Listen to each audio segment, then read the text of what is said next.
We're going to load the Bolex. We'll go turn to this side of the camera where we got the door. You also have the filter holder there.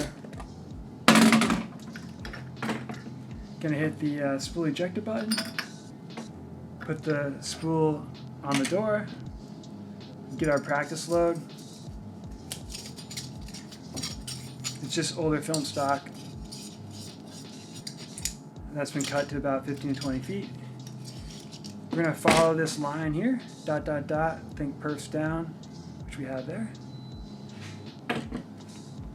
We're going to load the film stock to the front of the wheel. And then once it's in place, that's a little high. It could probably even be lower than that. There. Oh, it's already in place. Sometimes it just drops in perfectly. A lot of times it's going to be like that, and you just got to slide it back.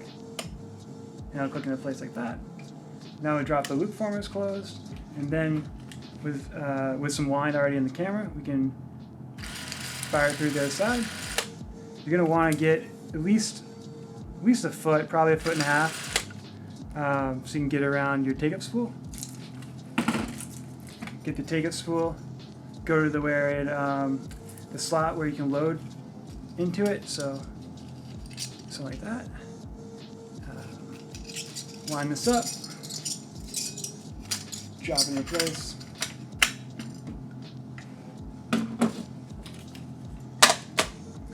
Oh, and it's nice to open up those loop formers, fire a little off, make sure it's going from here to the take-up spool.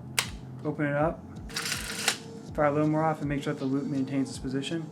If it doesn't, your pressure plate is probably out of position. Then you close the door.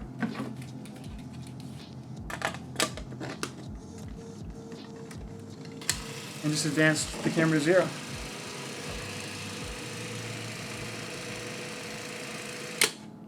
And you're set.